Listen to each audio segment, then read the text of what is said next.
So guys, जैसा कि हमने पिछले एपिसोड में देखा कि जियोयान नालन रेजिडेंस में गया जहां वो याफे के साथ बातें करने लगा, पर वो नालन को हमेशा रिजेक्ट करता था। इससे नालन सैड हुई। मुजान ने भी जियोयान पर हमला किया, पर नालन ने उसे रोक दिया था। बोडोंग और जियालाओ के बीच अभी भी फाइट चल रही थी। फिर अब हम देखते हैं कि जियालाओ बोडोंग से कहते हैं कि तुम अभी भी नहीं बदले। मैंने सुना टेगर रेगिस्तान में तुम्हारे साथ बहुत कुछ हुआ है और अभी एक एल्केमिस्ट जियामा एम्पायर में बहुत फेमस हो रहा है। जरूर उसका तुम्हारे साथ कोई रिलेशन होगा। बोडोंग से कहते हैं कि तुम मेरी बातों को नहीं समझ सकते। जियालाओ कहते हैं कि मुझे तुम्हारी बर्फ और एटीट्यूड से बहुत नफरत है, और अब वो दोनों वापस से लड़ने लगते हैं। बोडोंग अपना स्पेयर भी बाहर निकाल लेते हैं। वहीं हम नालन रेजिडेंस में याफे और जियोयान को देखते हैं जो साथ में बातें कर रहे थे। जियोयान याफे से कहता है कि तुम मुझसे प्यार करने का दिखावा करके मुझे एक शील्ड की तरह इस्तेमाल कर सकती हो ताकि वो मुजान तुम्हें परेशान न करे। याफे कहती है कि मैं उसे डरती थी, मुझे पता था वो वापस आ रहा है, पर मुझे पता नहीं था कि वो यहाँ नालन मेंशन में आकर तमाशा करेगा। जियोयान कहता है कि मेरे साथ ऐसा पहली बार हुआ है जब किसी लड़की से बात करने के लिए मुझ पर हमला हुआ हो। तभी जियोयान को एक सर्वेंट बुलाने आ जाता है। वो कहता है कि दादाजी आपको बुला रहे हैं। जियोयान याफे से कहता है कि मुझे नालन जिए के बॉडी से जहर निकालने जाना होगा, और वो ड्रिंक लेकर ग्लास दे देता है। अब वो नालन जिए के पास जाकर उनकी बॉडी से जहर निकालने लग जाता है।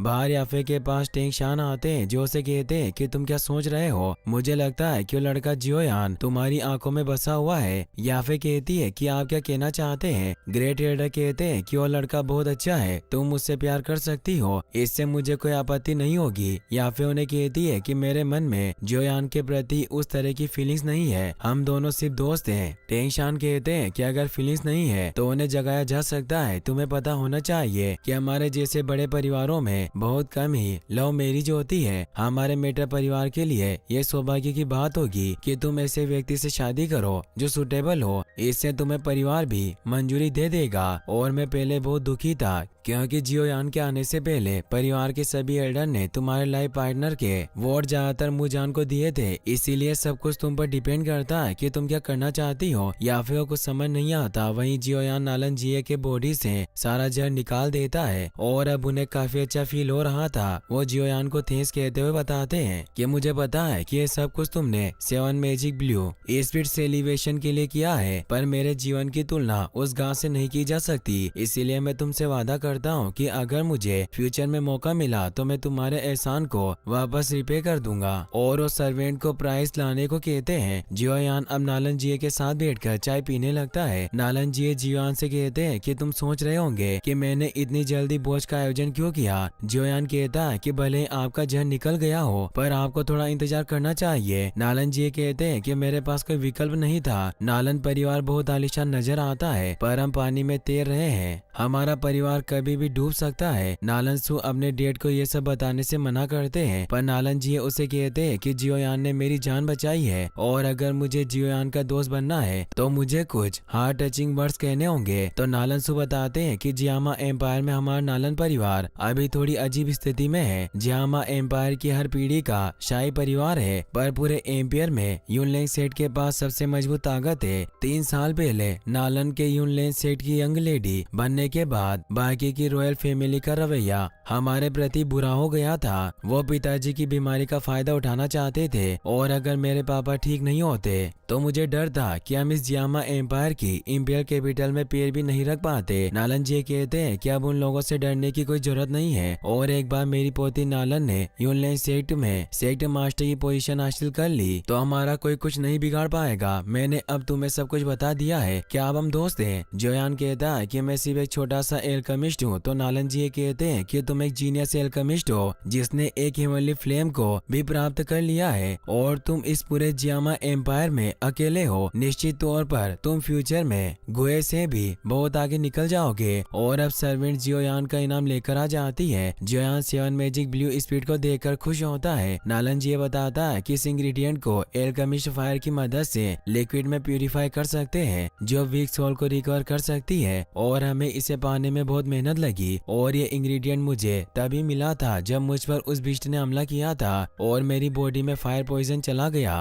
पर अब ये इंग्रेडिएंट तुम्हारा है। जियोयान उस इंग्रेडिएंट को पाकर खुश होता है और अब उन इंग्रेडिएंट को अपनी स्पेस रिंग में रख लेता है और ने बताता है कि मुझे अब निकलना होगा, मुझे कुछ जरूरी काम है। नालन जी ये कहते हैं कि लड़के तुम बहुत फास्ट हो, पर कोई बात नहीं, अगर तुम्हें मदद चाहिए तो बेझिझक मुझे याद करना। जियोयान वहाँ से निकल जाता है। वहीं याफे अभी भी बाहर परेशान बैठी हुई थी। तभी जियोयान पास आकर उसे जैकेट पहना देता है और कहता है कि बहुत ठंडी हवा चल रही है, क्या तुम्हें बीमार होने से डर नहीं लगता। याफे जियोयान की तरफ देखने लगती है और उसे एहसास होता है कि जियोयान उसकी बहुत फिक्र करता है। वो जियोयान से कहती है कि अच्छा हुआ तुम यहाँ हो, मुझे ठंड लग रही थी। जियोयान कहता है कि अब हमें यहाँ से निकलना चाहिए, मैं बाहर तुम्हारा इंतजार करूंगा, तुम टेंग शान से मिलकर आ जाना। और वहाँ से जाने लगता है। याफे सोचती है कि मैं अपने भाग्य को स्वीकार नहीं कर सकती। भले मेरे पास नालन जैसा कल्टीवेशन टैलेंट नहीं है, लेकिन मेरा फैमिली एक फैमिली बिजनेस है। मैं अपनी काबिलियत से उस पोजीशन पर पहुंचना चाहती हूं जब मुझे फैमिली द्वारा कंट्रोल न किया जाए। अगर मुझे शादी करनी है तो मैं अपनी मर्जी से करूंगी। तभी वहां आसमान में बोडोंग और जियालाओ के लड़ने की वजह से तेज हो रहा आता है। जियोयान जल्दी से याफे को प्रोटेक्ट करने के लिए उसके आगे आ जाता है। सभी को पता चल जाता है कि दो फाइट एम्परर लड़ रहे हैं। जियोयान को भी पता चल जाता है कि उन दो डुहुआंग में एक बोडोंग है। सभी उन्हें देखने के लिए जाने लगते हैं। जियोयान याफे से कहता है कि मुझे भी वहां जाकर देखना चाहिए कि क्या हो रहा है, तुम यहीं रहना। ये कहकर जियोयान वहां से निकल जाता है। जियोयान तेजी से आगे बढ़ने लगता है। प्रिंसेस यू जियोयान से कहती है कि मुझे नहीं पता था कि तुम भी टू डुहुआंग की लड़ाई देखना चाहोगे। जियोयान उससे कुछ नहीं कहता। मुजान भी जियोयान की तरफ बढ़ने लगता है क्योंकि उसे मारना चाहता था। नालन ये देख लेती है और मुजान को रोकने जाती है, पर मुजांग जियोयान पर हमला करने लगता है। पर जियोयान अपने डोक्यू विंग्स को एक्टिवेट करके उड़ जाता है, जिससे मुजांग नीचे गिर जाता है। नालन और बाकी सभी हैरान रह जाते हैं कि यान जियो डोक्यू विंग्स को भी एक्टिवेट कर सकता है। टेंग शान और नालन जिये भी फाइट एम्परर की लड़ाई देखने जा रहे थे। जियोयान को उड़ता हुआ देखते हैं तो दंग रह जाते हैं। नालन जिये टेंग शान से कहते हैं कि यह लड़का डोक्यू विंग्स का कैसे यूज कर सकता है। टेंग शान कहता है कि तुम्हें पता हो या ना हो, पर मैं तुम्हें बता दूं कि पहले डोक्यू फाइटिंग स्किल खो गई थी। तभी जियोयान उन दोनों के पास आ जाता है। नालन जी कहते हैं कि लड़के तुम हमेशा हम सबको हैरान करते हो, तुम्हारी ये फाइटिंग स्किल वाकई अत्यंत दुर्लभ है। जियोयान कहता है कि मुझे सहयोग से मिली थी, हमेशा से मेरी किस्मत बहुत अच्छी रही है। वहीं आसमान में बोडोंग और जियालाओ अभी भी लड़ रहे थे। उन दोनों की पावर वाकई बहुत कमाल की थी। टेंग शान जियोयान से कहते हैं कि उन दोनों डुहुआंग के ओरा में से मुझे एक बोडोंग का ओरा लग रहा है, क्या वो वही है? तो जियोयान कहता है कि हाँ वास्तव में वही है। टेंग शान को समझ नहीं आता कि आखिर बोडोंग जियालाओ से क्यों लड़ रहा है। जियालाओ बोडोंग से कहता है कि मैंने तुम्हें सालों से नहीं देखा, पर तुम्हारी ताकत बड़ी नहीं है, उल्टा बहुत कम हो चुकी है। बोडोंग उस पर हमला करते हैं। जियालाओ कहता है कि पहले तुम्हारे आइस ड्रैगन की पावर मुझे परेशान कर देती थी, पर इससे अब मुझे ज्यादा चोट नहीं पहुंची। बोडोंग भी जियालाओ से कहते हैं कि तुमने भी कुछ सालों से खुद को इम्प्रूव नहीं किया और तुम्हारी उम्र भी बहुत ज्यादा हो चुकी है, मुझे लगता है कि जल्दी तुम्हारी मौत होने वाली है। जियालाओ कहता है कि अभी तो मुझे बहुत जीना है, मैं तुमसे इतनी आसानी से हार नहीं सकता। नालन जी हैरान होते हैं, क्या इस एम्परर हाई बोडोंग अभी भी जिंदा है? टेंग शान कहता है कि मिस्टर बोडोंग को इतनी आसानी से मारा नहीं जा सकता, सालों से वो एकांतवास में था। नालन जी कहते हैं कि क्या छोटा लड़का भी हाई बोडोंग को जानता है? टेंग शान बताते हैं कि बोडोंग वापस लौट सके ये सब जियोयान की वजह से मुमकिन हो पाया है। बोडोंग हमारे मेटर फैमिली का प्रोटेक्टर है, इसीलिए वो मेरे किसी भाई से कम नहीं है। प्रिंसेस यू भी नीचे से नालन और बाकी सभी के साथ फाइट देख रही थी। तभी उसे दादा की ओर से पता चलता है कि उसके दादा जियालाओ ही बोडोंग से फाइट कर रहे हैं। टेंग शान कहते हैं कि आखिर ये आदमी कौन है जो बोडोंग से लड़ने की हिम्मत कर रहा है। जियालाओ अब बैटल ऑफ डेस्टिनी टेक्निक को एक्टिवेट करने लगते हैं, जिससे सभी डर जाते हैं क्योंकि यह टेक्निक बहुत ही डेंजर थी। जियालाओ उस टेक्निक से बोडोंग पर हमला करने लगते हैं, पर बोडोंग उन्हें कहता है कि अब हमें और ज्यादा लड़ना नहीं चाहिए, मेरे एम्परर स्टार कम होने की वजह से मेरा तुमसे कोई मुकाबला नहीं है। जियालाओ कहता है कि पहली बार तुमने इस तरह की बात की है। बोडोंग कहता है कि जब मेरी पावर पूरी तरह से रिकवर हो जाएगी तो हम दोबारा फाइट करेंगे, और अब वो दोनों हंसने लगते हैं। सभी इससे हैरान होते हैं। जियालाओ बोडोंग को गले लगा लेते हैं क्योंकि वो एक दूसरे के दोस्त थे। ये सब देखकर जियालाओ कहता है कि ये दोनों एक दूसरे को पहले से जानते थे। जियालाओ कहते हैं कि अब हमारी पावर बढ़ रही है, इसीलिए यून सेक्ट को अब हमसे सावधान रहना होगा। और इसी के साथ ये एपिसोड यहीं पर खत्म हो जाता है। गाइस अगर आपको ये वीडियो पसंद आया हो तो इस वीडियो को लाइक करने के साथ साथ चैनल को सब्सक्राइब जरूर कर लें। Thanks for watching.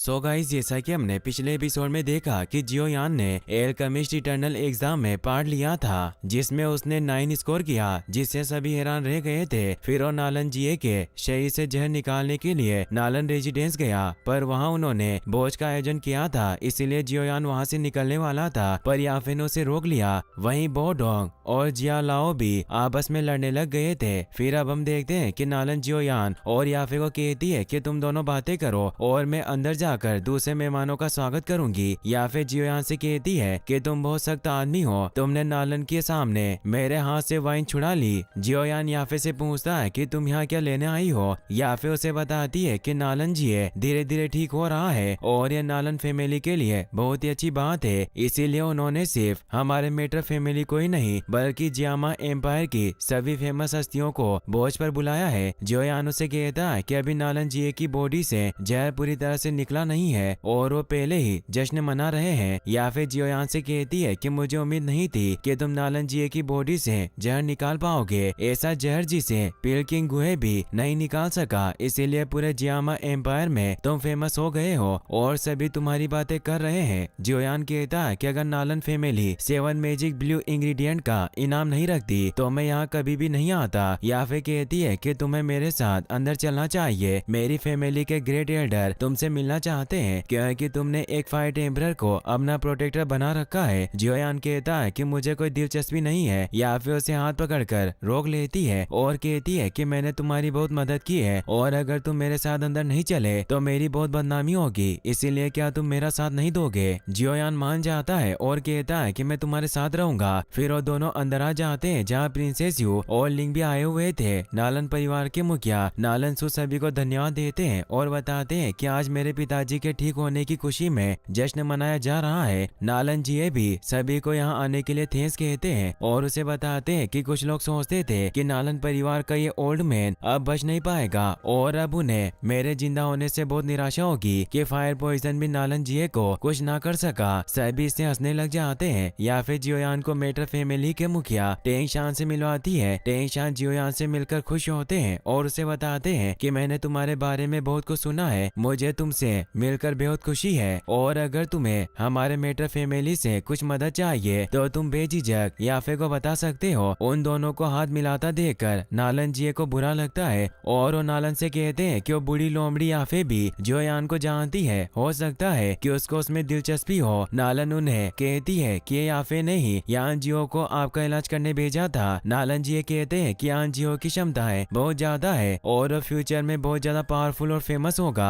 अगर उसके जैसा कोई महान व्यक्ति मेटर फैमिली में रुचि रखता है तो इससे वास्तव में मुझे बहुत हर्ट होगा। और वो नालन की तरफ घूरकर देखने लगते हैं और सोचते हैं कि क्या इतनी ब्यूटीफुल नहीं है कि जियोयान ने इसे जरा सा भी पसंद नहीं किया। वो नालन से कहते हैं कि यान जियो ने तुम्हें जरा सा भी मौका नहीं दिया, ये सौभाग्य की बात है कि मैंने इस वजह से तुम्हें घर से बाहर नहीं निकाला। नालन को उन पर गुस्सा आता है और उन्हें कहती है कि आप क्या बकवास भरी बातें कर रहे हो। टेंग शान भी नालन जिये से बातें करने चले जाते हैं। एक लड़की लिंग से कहती है कि यान जियो दिखने में तो नॉर्मल लगता है पर इसने आपको आसानी से हरा दिया, मुझे लगता है कि उसमें जरूर कुछ गड़बड़ है जो वो पिल किंग के स्टूडेंट को भी हरा सका। दूसरा एल्केमिस्ट कहता है कि लड़का नॉर्मल लड़का नहीं हो सकता, ये याफे को भी जानता है। यू इससे गुस्सा होकर उन्हें यान जियो के बारे में बातें करने से मना करती है और कहती है कि उसने मेरा इनविटेशन अस्वीकार कर दिया पर वो यहाँ चला आया। लिंग कहता है कि आज कुछ दिलचस्प होने वाला है। वही अम्मू फैमिली के लड़के मुजान को देखते हैं जो तेजी से नालन रेजिडेंस की तरफ बढ़ रहा था। वो बहुत गुस्से में अंदर आता है क्योंकि वो याफे को पसंद करता था और जब वो याफे को जियोयान के साथ ड्रिंक करता हुआ देखता है तो वो गुस्से में जियोयान पर हमला कर देता है। जियोयान याफे की टेबल को साइड कर देता है और मुजान के हमले को रोक लेता है। यू भी समझ जाती है कि लिंग ने ही मुजान को यहाँ बुलाया है। वो उसे कहती है कि मु बहुत ताकतवर है, उसे ट्रेनिंग के लिए शाही क्षेत्र की सीमा पर भेज दिया गया था और उसने जाने से पहले सभी से कहा था कि जो कोई भी याफे को छूने की हिम्मत करेगा उसे मार दिया जाएगा। लिंग भी कहता है कि यान जियो तुम्हें दूसरों की महिलाओं को छेड़ने की कीमत आज चुकानी पड़ेगी। यू कहती है कि वो पहले ही डूशी यानी फाइट मास्टर बन गया था और जियोयान के पास इतनी पावर नहीं होगी, इसीलिए उसे नहीं जीत पाएगा। जियोयान मुजान से कहता है कि तुम्हारी प्रॉब्लम क्या है, तुमने मुझ पर हमला क्यों किया। मुजान याफे से कहता है कि मैं ट्रेनिंग लेकर वापस लौट आया हूँ और अब तुम पहले से भी ज्यादा ब्यूटीफुल हो गई हो, या फिर उसे कहती है कि तुम पागल हो और वो जियोयान के पास आकर पूछती है कि क्या तुम ठीक हो। तो जियोयान उससे मूजान के बारे में पूछता है तो वो बताती है कि ये 3 बड़े परिवारों में से एक मू फैमिली का बेटा है। कुछ साल पहले ये प्रैक्टिस करने गया था, जिसकी वजह से ही मैं इससे बच पाई। ये हमेशा मुझे परेशान करता है। मूजान जियोयान से कहता है कि तुम इंपीरियल कैपिटल के नहीं लगते, इसीलिए तुमने याफे के इतने करीब आने की हिम्मत की। जियोयान उससे लड़ने के लिए आगे बढ़ता है, पर याफे उसे रोकर कहती है कि कुछ साल पहले ही मूजान दूषी था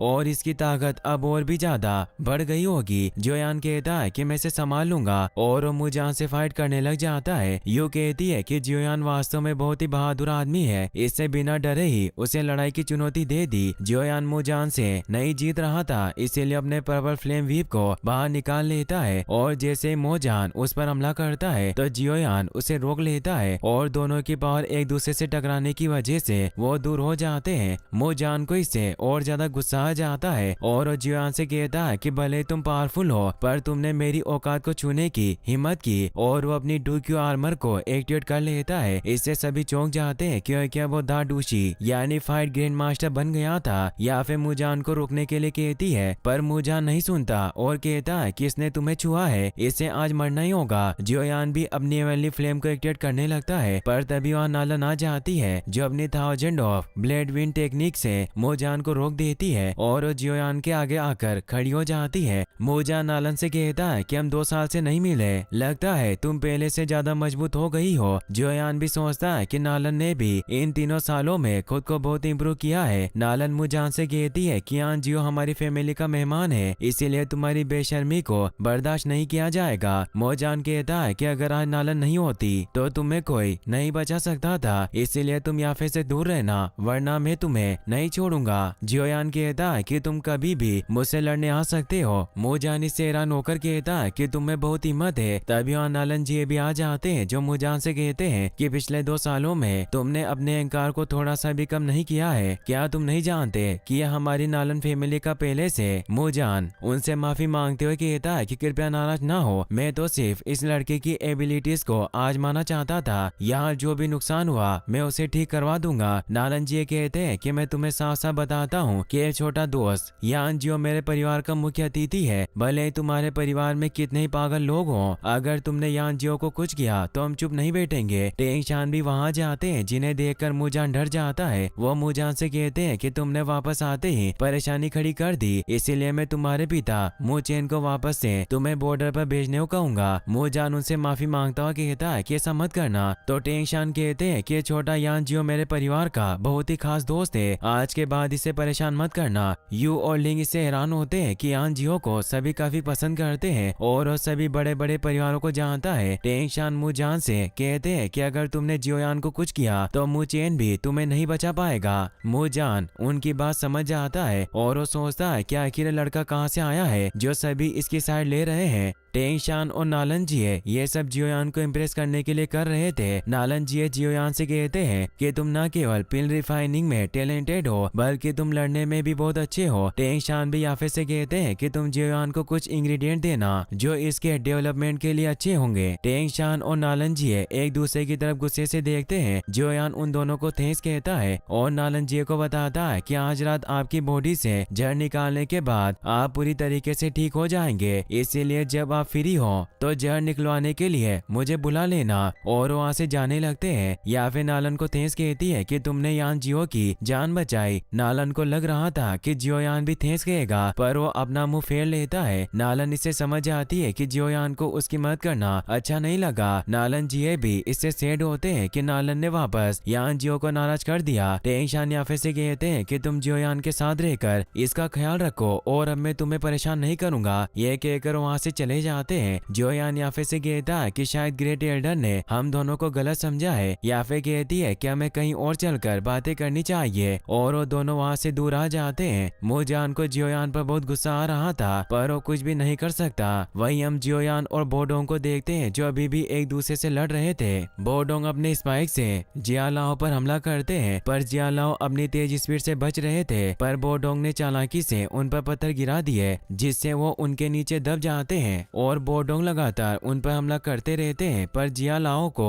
कुछ नहीं होता और वो पत्थरों से बाहर आकर बोडोंग से कहते हैं कि मैंने तुम्हें सालों से नहीं देखा, तुम अभी भी नहीं बदले हो। और इसी के साथ ये एपिसोड यहीं पर खत्म हो जाता है। गाइस, अगर आप इसका नेक्स्ट पार्ट भी जल्दी देखना चाहते हैं तो इस वीडियो को लाइक करने के साथ साथ चैनल को सब्सक्राइब जरूर कर लें। Thanks for watching. So guys, जैसा कि हमने पिछले एपिसोड में देखा कि जियो यान ने नालन जिए के शरीर में से पूरी तरह से जहर निकाल दिया था, जिससे उसे याओ लाओ को पुनर्जीवित करने वाला सबसे important ingredient 7 blue magic speed मिल गया। बो डोंग और जिया लाओ के बीच बहुत ही खतरनाक फाइट हो रही थी, जिससे पूरा इंपीरियल कैपिटल हिल गया। सभी उनकी लड़ाई देखने गए थे, जिससे उन्हें पता चला कि बो डोंग और जिया लाओ दोस्त हैं। फिर अब हमें दिखाया जाता है कि याओ लाओ बो डोंग से कहते हैं कि आज हमारी लड़ाई ने सभी को चौंका दिया। टेंग शान और नालन जी है उनके पास आते हैं और जिया लाओ को प्रणाम करते हैं। जिया लाओ ने कहता है कि ऐसे एम्परर और मैंने सालों से एक दूसरे को नहीं देखा, इसीलिए हम दोनों एक दूसरे को रोक नहीं सके और गलती से हमने सभी को चिंतित कर दिया, इसीलिए मैं माफी चाहता हूँ। नालन जी कहते हैं कि कोई बात नहीं, इससे मैं 2 फाइट एम्परर के बीच लड़ाई देख पाया। जियो यान भी अब बो डोंग के पास आ जाता है और उनसे कहता है कि अगर सब कुछ ठीक है तो हमें वापस चलना चाहिए, मेरे पास इंग्रेडिएंट है। जिया लाओ जियो यान को देखकर उस पर हमला करने लगते हैं। उनके हमले से जियो यान बचने लगता है। किसी को कुछ समझ नहीं आता कि जिया लाओ जियो यान पर क्यों हमला कर रहे हैं। जियो यान जिया लाओ के वार से बचता हुआ अपनी पर्पल फ्लेम को एक्टिवेट कर लेता है और उनके सेंट टोर्नेडो को खत्म करने लगता है। अब वो अपनी वैक्यूम पाम टेक्निक से उन्हें पकड़ लेता है, मगर वो सेंट में बदलकर जियो यान पर हमला करने लगते हैं, पर बो डोंग उन्हें रोक देते हैं और कहते हैं कि काफी है। जिया लाओ हंसते हुए कहते हैं कि मैं बूढ़ा हो रहा हूँ, एक जवान आदमी को देखकर मैं खुद को हमला करने से नहीं रोक सका।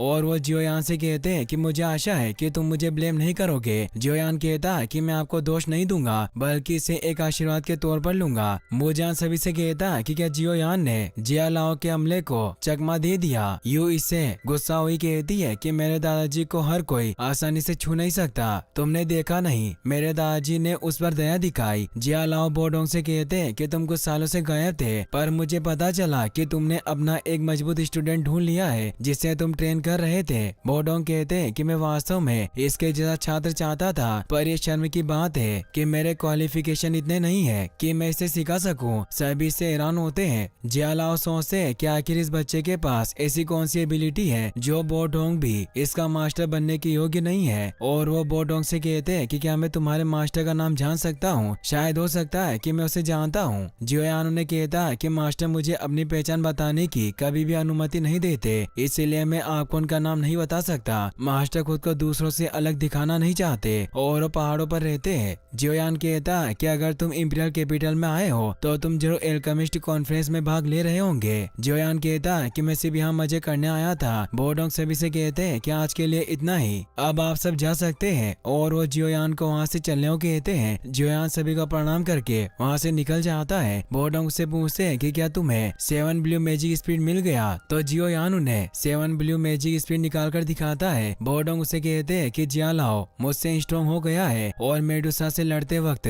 मैं बुरी तरह से कमजोर हो गया था, वरना मैं अभी 8 स्टार फाइट एम्परर होता, पर अब मैं सिर्फ 2 स्टार फाइट एम्परर हूँ। बो डोंग बताते हैं कि जिया लाओ 9 स्टार फाइट एम्परर है, अगर उसके पास एक और स्टार होता तो डू जोंग यानी फाइट एस्टर बन जाता। जियो यान कहता है कि आप दोनों एक अच्छे रिलेशनशिप में हैं। बो डोंग बताते हैं कि जिया लाओ इंपीरियल कैपिटल के 3 फेमस परिवार मेटर, नालन और मू परिवार पर नजर रखे हुए हैं। मेटर परिवार के साथ मेरे रिलेशन की वजह से वो हमेशा इस बात से डरता है कि मैं कहीं मेटर फैमिली का फायदा उठाकर उसे जियामा इंपीरियल के शाही परिवार से बाहर न निकाल दूं। और आज रात वो तुम्हें भी समझने की कोशिश कर रहा था, वो जल्द ही तुम पर जीत हासिल करने की कोशिश करेगा। जियो यान कहता है कि मैं जल्दी से अपनी सोल पावर को रिस्टोर करना चाहता हूँ, क्योंकि जियो यान ने बो डोंग को भी अपने मास्टर के बारे में कुछ नहीं बताया। जियो यान अपनी रिंग की तरफ देखकर मन ही मन में कहता है कि मास्टर आज रात में आपको वापस जगा दूंगा। और वो जल्दी से बो डोंग के साथ मेटा परिवार के निवास स्थान पर आ जाता है। वो बो डोंग से कहता है क्या मेरे कमरे के बाहर रहकर मुझे प्रोटेक्ट करना। जियो यान अब बाहर आकर उस 7 मैजिक स्पीड को बाहर निकालता है, उससे बहुत तेज ऊर्जा निकल रही थी। जियो यान कहता है कि मेरे पास सिर्फ एक मौका है, मुझे इस लिक्विड में रिफाइन करना होगा। और वो अपनी भट्टी को बाहर निकाल लेता है और उस 7 मैजिक ब्लू स्पीड स्पिरिट को हेवनली फ्लेम से रिफाइन करने लग जाता है। जियोयान काफी घंटों तक उसे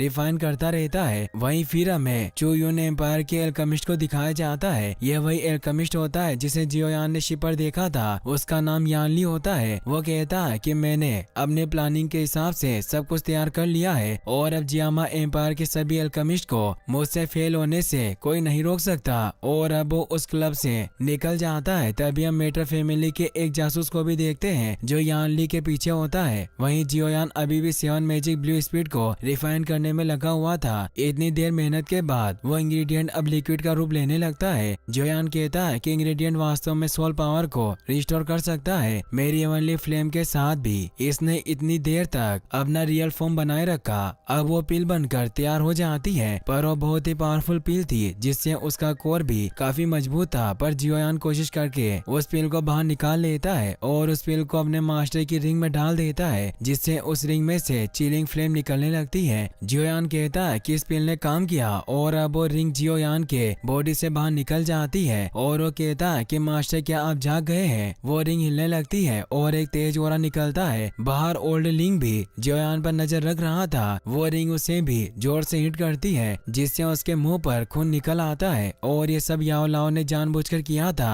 क्योंकि ओल्ड लिंग ने उस दिन जियोयान पर हमला किया। उस रिंग से निकलती फ्लेम को देखकर जियोयान खुश था, पर वो नीचे गिर जाती है क्योंकि मास्टर नहीं जागे थे। जियोयान इससे परेशान होता हुआ कहता है कि आपको क्या हुआ है। बोडोंग भी अंदर आ जाते हैं और जियोयान से कहते हैं कि मैंने अभी एक स्ट्रॉन्ग सोल फोर्स को देखा है, क्या तुम सफल हुए। जियोयान काफी दुखी था, इसीलिए कुछ नहीं कहता और इसी उलझन में होता है कि मास्टर क्यों नहीं जागे। फिर हम जियोयान के पिता जान जियो को देखते हैं जो अपने कुछ सैनिकों के साथ जियामा एम्पायर की इंपीरियल कैपिटल में पहुंच चुके थे। तभी वो मेटा परिवार के उस सैनिक को देखते हैं जो घायल हुआ जा रहा था और उस पर यानली के सैनिक हमला कर रहे थे जो बिल्कुल पपेट की तरह नजर आ रहे थे, इसीलिए उसे बचाने जाते हैं। यानली के पपेट मेटा परिवार के सोल्जर को मार रहे थे। जान जियो भी अब वहां जाते हैं और उन पपेट को मारने लगते हैं, पर वो बहुत सारे थे और जान जियो को पकड़ लेते हैं और खुद को ब्लास्ट करने लगते हैं, पर जान जियो खुद को उससे छुड़ा लेते हैं। अब वो अपने माउंटेन लोयन ओरा टेक्निक को एक्टिवेट करते हैं और उससे उन्हें मारने लगते हैं, पर उनकी संख्या ज्यादा थी इसलिए वाइल्ड लोयन पंच का भी यूज करते हैं। पर वो सैनिक खुद को ब्लास्ट करके उन्हें यहाँ पहुँचाने की कोशिश करते हैं, पर जान जियो अपने डूक्यू आर्मर से बच जाते हैं। यान जी के सभी सैनिक अब खत्म हो चुके थे। जान जियो को समझ नहीं आता कि आखिर ये सैनिक किसके थे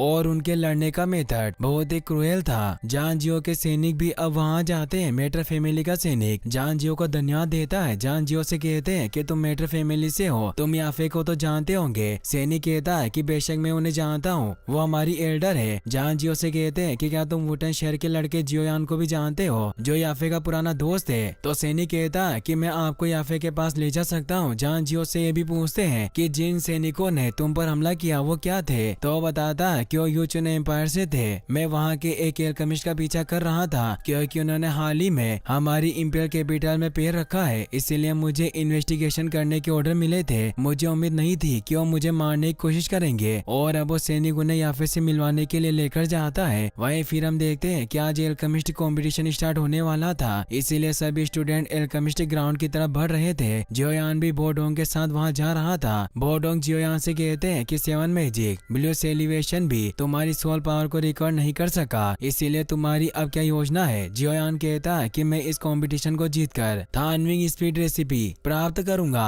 जो मेरी सोल पावर को रिस्टोर कर सकता है, पर पर्पल सोल रिकवरी पिल को रिफाइन करना आसान नहीं है। तभी वहाँ कुछ शाही सैनिक आते हैं जिनकी जनरल याओ ये नाम की लड़की होती है जो जिया लाओ की ही बड़ी पोती थी। तभी वहाँ गाड़ी से आओ तू भी बैठ कर आ जाते हैं जो जियान को देख लेते हैं और वो उसे कहते हैं कि मैंने तुम्हें यहाँ भीड़ में देखने की उम्मीद नहीं थी। याओ ये भी यान जियो का नाम सुनकर उसे देखने लगती है। इसी के साथ ये एपिसोड यहीं पर खत्म हो जाता है। गाइस अगर आप इसका नेक्स्ट पार्ट भी जल्दी देखना चाहते हैं तो इस वीडियो को लाइक करने के साथ साथ चैनल को सब्सक्राइब जरूर कर लें। Thanks for watching.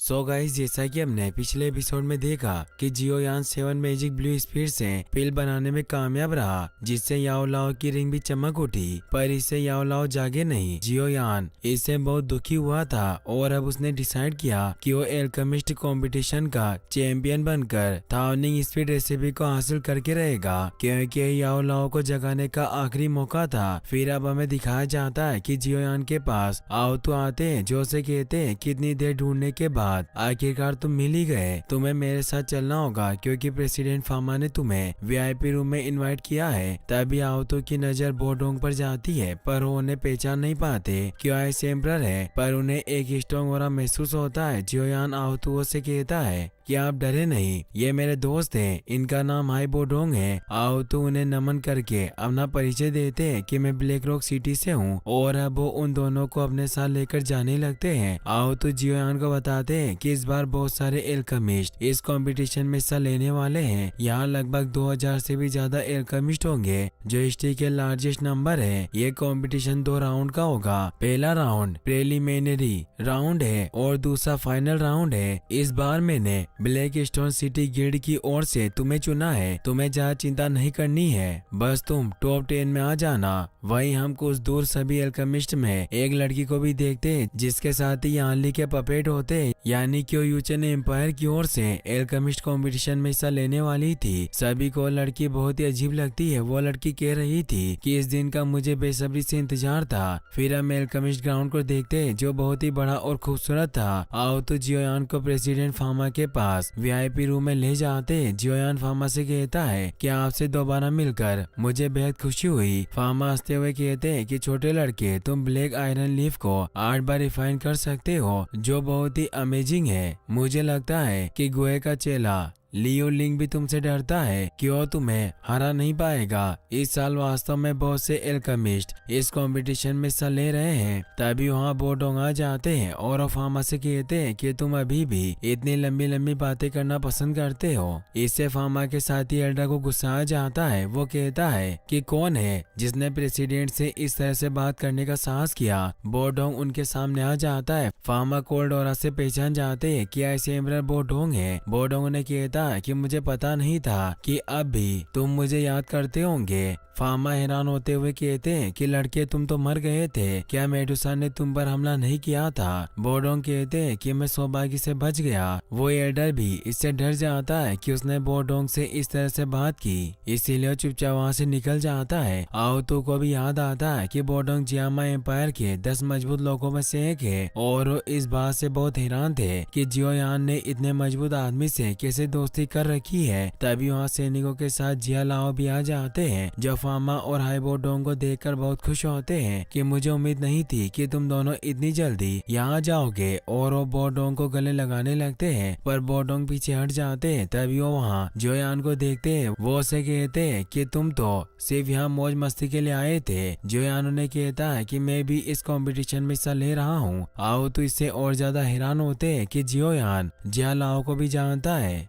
तभी यू भी वहाँ अपनी बड़ी बहन याओ यू के साथ आ जाती है और उन्हें जियोयान से मिलवाती है। जिया लाओ जियोयान से कहते हैं कि यू की बड़ी बहन है और इस एल्केमिस्ट कंपटीशन की सुरक्षा का जिम्मा इसे ही सौंपा गया है। हमारे 50,000 सोल्जर इस ग्राउंड के अंदर और बाहर मौजूद है और उन सभी को याओ यू ही कंट्रोल कर रही है। जियोयान उससे हाथ मिलाता है। याओ यू उसे कहती है कि आज के कंपटीशन के लिए मेरी शुभकामनाएं तुम्हारे साथ है और तुम्हारे जीतने के बाद निश्चित तौर पर एक सेलिब्रेशन रखूंगी। जियोयान उसे कहता है कि राजकुमारी, तुम बहुत विनम्र हो। अब हम देखते हैं कि सभी एल्केमिस्ट अपनी अपनी पोजीशन ले लेते हैं। लिंग, नालन और बाकी सभी मास्टर भी वहां आ चुके थे। प्रेसिडेंट फामा सभी को बताते हैं कि आज 7वां एल्केमिस्ट कंपटीशन शुरू होने वाला है और वो सभी पार्टिसिपेंट को अपनी पोजीशन पर आने को कहते हैं। फिर वो यू, लिंग और जियोयान से कहते हैं कि इंटरनल एग्जाम के रिजल्ट में तुम तीनों ने अच्छा स्कोर किया था, इसीलिए तुम्हें विशेष स्थान दिया गया है। आज तुम तीनों पर लोगों का अटेंशन रहेगा। लिंग जियोयान से गुस्सा था। वो कूदकर अपनी पोजीशन पर पहुंचता है, जिसे देखकर सारी ऑडियंस खुश होती है। यू कहती है कि यह लड़का दिखावा करना पसंद करता है, पर मैं भी किसी से कम नहीं हूँ, और वो भी हवा में तैरते हुए अपनी पोजीशन पर पहुंच जाती है। ये देखकर फामा और जिया लाओ खुश होते हैं। अब जियोयान की बारी थी, पर वो दिखावा करना पसंद नहीं करता, इसीलिए सीढ़ियों से ही नीचे जाने लगता है। ये देखकर जियालाओ कहते हैं कि तुम इतने शर्मीले इंसान से कैसे दोस्ती कर सकते हो जो लोगों को अपना जलवा भी नहीं दिखा रहा। बोडोंग कहते हैं कि अगर तुम मजा लेना चाहते हो तो यही सही, और वो अपनी पावर से जियोयान को टावर से नीचे गिरा देते हैं। सभी से डर जाते हैं। जियोयान कहता है कि क्या ये करना जरूरी था। जियोयान अपनी हेवनली फ्लेम से नीचे गिरने से पहले रुक जाता है और ultra smooth air flow control technique से अपनी पोजीशन पर पहुंच जाता है। ये देखकर सभी लोगों के साथ जियालाओ भी हैरान होते हैं। वो कहते हैं कि इस टेक्निक का इस्तेमाल तो डू वेंग भी नहीं कर सकते, और बोडोंग से कहते हैं कि इस लड़के में मेरी दिलचस्पी बढ़ती जा रही है। मुजान भी अपने डेड मुचेन के साथ मौजूद था और वो अपने डेड को बताता है कि यह वही लड़का है जिसकी वजह से मुझे शर्मिंदा होना पड़ा।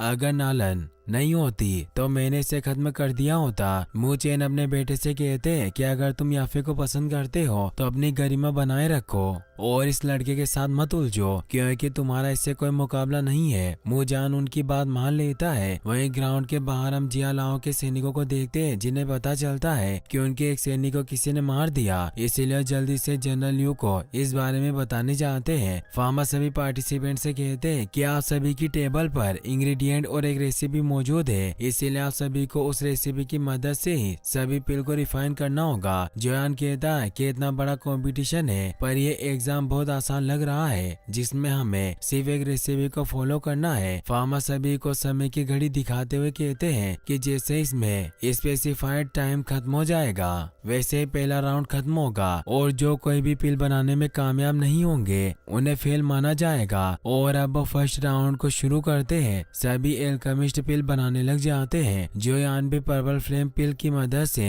पर्पल फ्लेम को एक्टिवेट कर लेता है और उससे पिल बनाने लगता है। फार्मा को ग्राउंड में अजीब सा महसूस होता है और उनकी नजर यूचन एम्पायर के एल्केमिस्ट पर जाती है जिसकी सोल पावर बहुत पावरफुल थी। वो जियालाओ को इस बारे में बताते हैं। उस लड़की की सोल पावर बाकी सभी के मुकाबले बहुत पावरफुल है। गोए ने भी जब इस कंपटीशन में भाग लिया था तो उसकी सोल पावर इतनी नहीं थी। जियालाओ कहते हैं कि क्या है जियोयान की तरह ही टैलेंटेड लड़की है। प्रेसिडेंट अपने रजिस्टर में चेक करते हैं तो वो इससे हैरान रह जाते हैं कि ये लड़की यूचन एम्पायर से है और वो दूसरी ग्रेड की एल्केमिस्ट है, पर उसकी सोल पावर इतनी स्ट्रॉन्ग कैसे हो सकती है। ये लड़की जरूर 4th ग्रेड की एल्केमिस्ट होगी। जियालाओ कहते हैं कि 17 साल की उम्र में ग्रेड 4 का एल्केमिस्ट होना पॉसिबल नहीं है। इससे प्रेसिडेंट समझ जाते हैं कि उस लड़की ने अपना भेष बदला हुआ है। उसकी रिफाइनिंग पिल टेक्निक भी बहुत अच्छी लग रही है। एक जवान लड़की इतने अच्छे से पिल नहीं बना सकती, पर हम इन छोटे मोटे अनुमानों की वजह से इस कंपटीशन को रोक नहीं सकते। हमें सबसे पहले उसकी टोपी निकालनी होगी। जियालाओ अपनी सेंट पावर को एक्टिवेट कर लेते हैं, पर रेजिडेंट उन्हें कहते हैं कि पिल रिफाइनिंग प्रोसेस के दौरान हमें बाहरी लोगों को हस्तक्षेप करने की अनुमति नहीं है। तो जियालाओ सेंट की एक छोटी बॉल बनाकर उसे यूचन एम्पायर की लड़की के पास भेज देते हैं, पर वो उसे महसूस कर लेती है। लेकिन जियालाओ सेंट ट्रिक से उसकी टोपी को दूर गिरा देते हैं और अब वो सभी उस लड़की को देख पाते हैं। जियालाओ कहते हैं कि लड़की सिंपल नहीं है, इसने मेरे हमले का पता भी लगा लिया। प्रेसिडेंट कहते हैं कि तुमने नियमों के खिलाफ उस पर हमला किया, इसीलिए अगली बार ऐसा मत करना। तब एक एल्केमिस्ट के पिल बनाते वक्त उसमें ब्लास्ट हो जाता है और धीरे धीरे बहुत से एल्केमिस्ट की पिल ब्लास्ट करने लगती है। जियोयान भी पिल को रिफाइन कर रहा था, पर जैसे उसमें लास्ट इंग्रेडिएंट डालता है तो उसकी पिल भी ब्लास्ट कर जाती है। लिंग और यू की पिल भी ब्लास्ट हो जाती है। इससे उन्हें कुछ समझ नहीं आता। चोयोन गर्ल इससे बहुत खुश हो रही थी। वो कहती है कि इस बार के कंपटीशन की चैंपियन बनने से मुझे कोई रोक नहीं सकता। इसी के साथ ये एपिसोड यहीं पर खत्म हो जाता है। गाइस, अगर आप इसका नेक्स्ट पार्ट भी जल्दी देखना चाहते हैं तो इस वीडियो को लाइक करने के साथ साथ चैनल को सब्सक्राइब जरूर कर लें। Thanks for watching.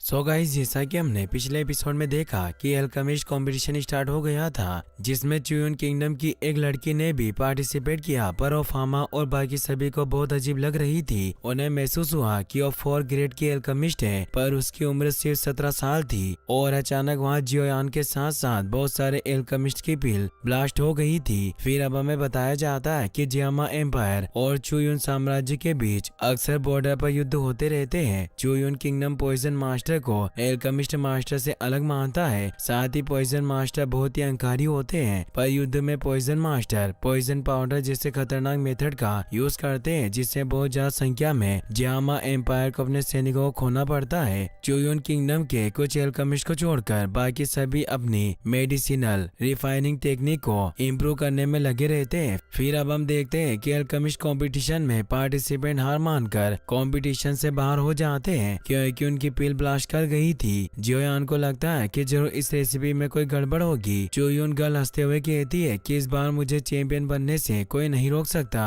या फिर नालन के पास आकर कहती है कि कंपटीशन की स्थिति बहुत बदल गई है। नालन कहती है कि वो टोपी वाली लड़की बहुत अजीब है, इसीलिए मुझे उस पर शक हो रहा है। जिया लाओ बोडोंग से पूछते हैं कि क्या तुम महसूस कर पा रहे हो कि उस लड़की ने अपना बेश क्यों बदला हुआ है। बोडोंग नामे जवाब देते हैं। याओ लाओ कहते हैं कि हम नहीं जानते कि वो लड़की बेश में है या नहीं, पर उसने पहले मेरे हमले को महसूस कर लिया था, इसीलिए मुझे लगता है कि उसके पास किलिंग एक्सपीरियंस है और वो कोई 17 साल की लड़की नहीं हो सकती। फामा कहते हैं कि अगर तुम गुप्त रूप से उसकी हकीकत करना चाहते हो तो मैं तुम्हें बता दूं कि इस दुनिया में कुछ अजीब पिल होती है जो किसी को भी जवान दिखा सकती है, पर इस पिल के इंग्रेडिएंट बहुत ही दुर्लभ होते हैं जिसे शुद्ध करना बहुत मुश्किल होता है, पर जो इसे प्राप्त कर लेता है वो अपनी इच्छा अनुसार जितना चाहे अपना रूप बदल कर जवान रह सकता है और कोई इस बात का अंदाजा नहीं लगा सकता कि वो जवान नहीं है। जिया लाओ कहते हैं कि अगर ऐसा है तो इस यंगर जनरेशन के बीच उसका मुकाबला कौन कर पाएगा।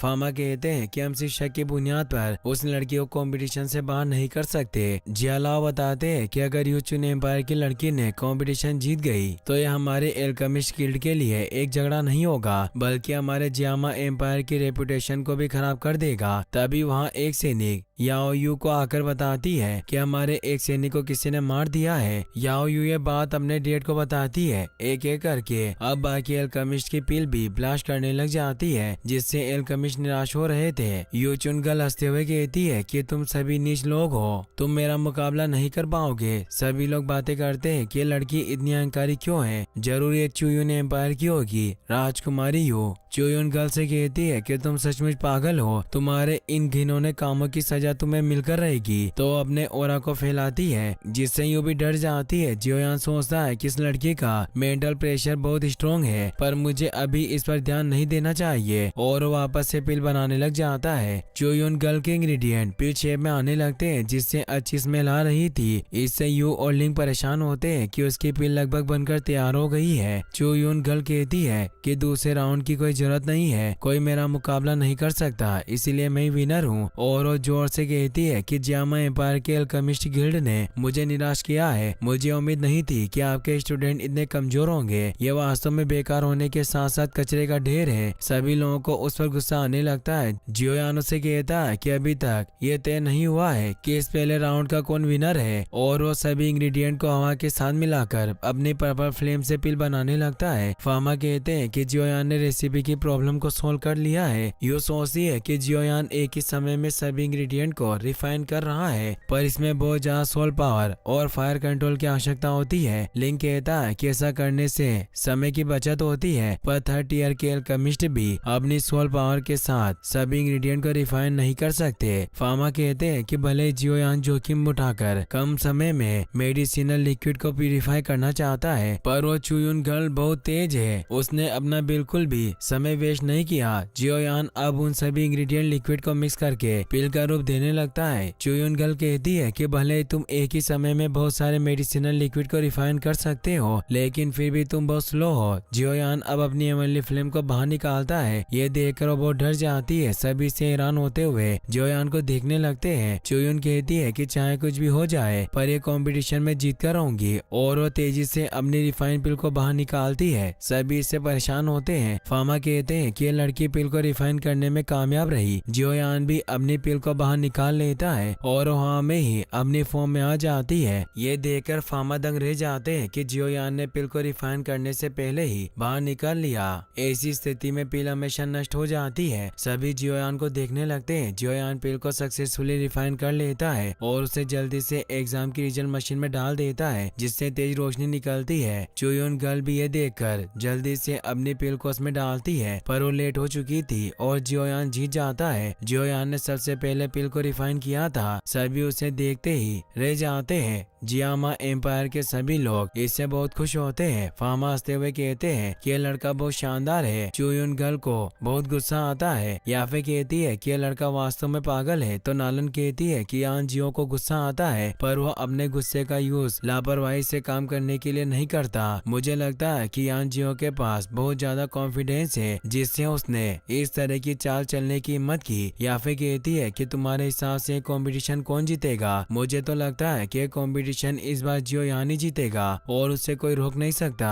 नालन कहती है कि मुझे भी ऐसा ही लगता है। अब हमें पुराना सीन दिखाया जाता है जब जियो यान दोबारा पिल रिफाइन करने लगा था, तो उसे इंग्रेडिएंट के बारे में सब पता चल गया था जिसमें मिलावट की गई थी, क्योंकि चुयुन गर्ल ने अपने सैनिकों की मदद से इंग्रेडिएंट को खराब कर दिए थे, जिससे कोई भी पिल नहीं बना पा रहा था। जियो यान को जब इस बारे में पता चलता है तो उसने रेसिपी के हिसाब से उस इंग्रेडिएंट का यूज नहीं किया और अब जियो यान उस इंग्रेडिएंट को फेंक देता है, जिसे बाकी पार्टिसिपेंट देख लेते हैं, जिससे अब उनकी पिल भी बनने लग जाती है। यू और लिंग भी पिल बनाने में कामयाब रहते हैं। फामा ऐलान करते हैं कि कंपटीशन का पहला राउंड खत्म हो चुका है, इसीलिए सभी पार्टिसिपेंट घर जाकर आराम करें। अगला राउंड इस कंपटीशन का आखिरी राउंड होगा और जो जीतेगा वो चैंपियन बनेगा, इसीलिए कोई भी गलत काम ना करे, वरना कल उसे कंपटीशन में हिस्सा लेने नहीं दिया जाएगा। चुयुन गर्ल दुखी हुई अपने पपेट सैनिकों के साथ बाहर जा रही थी, तभी दो एल्केमिस्ट बातें करते हैं कि हमने समय खत्म होने से पहले पिल को रिफाइन कर लिया और ये सब जियोयान की वजह से हुआ, क्योंकि उसे पता चल चुका था कि किस इंग्रेडिएंट में प्रॉब्लम है। यह सुनकर गुस्सा हुई चुयुन उन पर हमला करके उन्हें मार डालती है। जियोयान भी जब घर की तरफ निकल रहा था तो नालन, याफे और याओयू साथ में जियोयान के पास आती है और जियोयान को जीत की बधाई देने लगते हैं। तो जियोयान कहता है कि यह तो सिर्फ मेरी अच्छी किस्मत की वजह से था। याओयू कहती है कि मैं जियामा एम्पायर के रीति रिवाजों का पालन करते हुए एक सेलिब्रेशन करने वाली हूँ, जिसमें सभी होनर एल्केमिस्ट को पार्टी दी जाएगी, इसीलिए क्या तुम भी आज रात उस पार्टी में को ज्वाइन करना चाहोगे? जियोयान उसे कहता है कि मैं आज बहुत थक चुका हूँ और कल वापस से फाइनल कंपटीशन है, इसीलिए मैं नहीं आ पाऊंगा। याओयू इससे नाराज होती है तो याफे उसे कहती है कि कोई गल नहीं है, यान जियो अभी भी हमारी शाही राजधानी में रहेगा और वो कंपटीशन के बाद जश्न में शामिल जरूर होगा। जियोयान वहाँ से निकल जाता है। याओयू कहती है कि भले ही मास्टर यान जियो ने हमारे हजारों निमंत्रणों को ठुकरा दिया हो, पर उसका हमेशा ऐसा प्रलोभन होता है कि कोई उसका विरोध नहीं कर सकता। जियोयान मेटा परिवार के हाउस की तरफ जा रहा था, तभी रास्ते में यू भी उसके पास आती है और उसे पूछती है कि क्या आज रात तुम भी पार्टी में आ रहे हो? जियोयान कुछ नहीं कहता तो यू से कहती है कि पहले राउंड के दौरान तुमने नोटिस किया होगा कि वो चुयुन गर्ल बहुत ही अजीब है। जब भी मैं उसे देखती हूँ तो मुझे बहुत अनकंफर्टेबल फील होता है और उसके पास से एक अजीब सी स्मेल आ रही थी, जिसे लिंग ने भी सूंघा था। तभी वो दोनों देखते हैं कि रास्ते में बहुत से एल्केमिस्ट मरे हुए हैं। लिंग चुयुन गर्ल से कह रहा था कि एक एल्केमिस्ट के रूप में इतने सारे एल्केमिस्ट को मारना बहुत गलत है। क्या तुम्हें डर नहीं है कि मैं मेरा एल्केमिस्ट गिल्ड तुम्हें इस कंपटीशन से निकाल देगा? चुयुन गर्ल कहती है कि तुम बहुत ही परेशान करने वाले बच्चे हो। जियामा एम्पायर हमेशा ऐसे एल्केमिस्ट को ट्रेन करता है जो नियमों का पालन करते हैं। इतिहास फिर से दोहराया जाएगा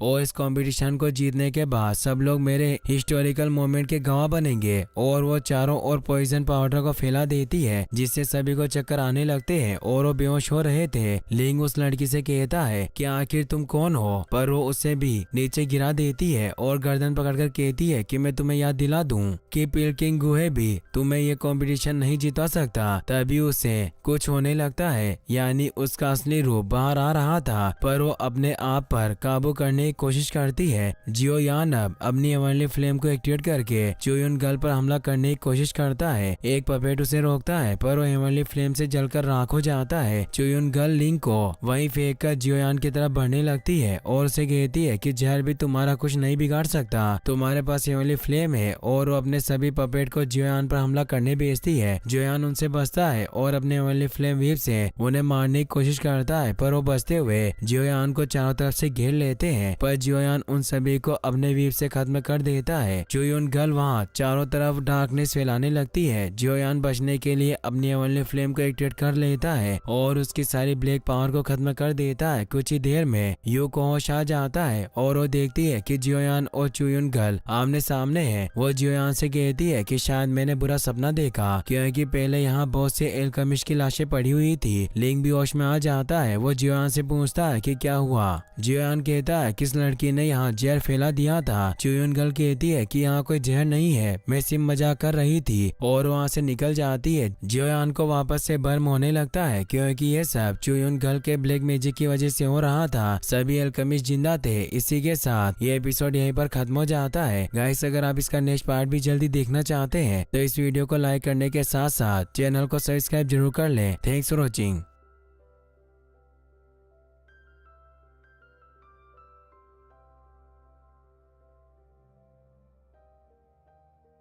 सो गाइस, जैसा कि हमने पिछले एपिसोड में देखा कि जियोयान ने हेवनली फ्लेम की मदद से एल्केमिस्ट कंपटीशन के फर्स्ट राउंड को जीत लिया था। चुयुन गल बहुत गुस्सा हुई और उसने अपनी अजीब ताकत से जियोयान पर हमला किया और बर्म की मदद से उसे उदास कर दिया था। फिर अब हमें दिखाया जाता है कि जियोयान मेटर फैमिली के हाउस में होता है। वो सोच रहा था कि चुयुन गल उसकी बॉडी में मौजूद फायर पॉइजन को रेजोनेट कर सकती है और उसकी पावर भी खतरनाक होगी। फिर वो अपने मास्टर की रिंग की तरफ देखकर कहता है कि चाहे वो चुयुन गल कितनी भी पावरफुल क्यों ना हो, पर मैं कल का गेम जीत कर रहूंगा और सोल मेल्टिंग पिल की रेसिपी को हासिल कर लूंगा। तभी जियोयान को किसी चीज की आवाज आती है, इसीलिए वो खिड़की खोलता है, पर बाहर कोई नहीं होता। तभी अचानक उसे यान ली का एक पपेट पकड़ लेता है। जियोयान उससे किसी तरह छूटता है, पर उसने वहाँ जहर भी फैला दिया था जो उसकी ओनली फ्लेम को भी अफेक्ट कर रहा था। जियोयान किसी तरह उससे लड़ने की कोशिश कर रहा होता है। तभी हम देखते हैं कि दो और पपेट जियोयान की तरफ बढ़ रहे थे, पर बोडोंग भी उसके पीछे आने लगते हैं और वो अपनी आइस पावर से उन दोनों पपेट को जमा कर खत्म कर देते हैं। जियोयान अभी भी उस एक और पपेट से लड़ रहा था। वो उसे पकड़कर बाहर ले आता है और बोडोंग को मदद के लिए धन्यवाद देता है। तभी उस पपेट में अजीब सी रोशनी होती है। ये देखकर वो जियोयान को उस पर से हटा देते हैं। तभी वो पपेट ब्लास्ट हो जाता है, पर बोडोंग अपनी शील्ड से जियोयान और खुद को बचा लेते हैं। तभी बाकी के दो पपेट भी ब्लास्ट कर जाते हैं, पर जियोयान को बोडोंग की वजह से कुछ नहीं होता।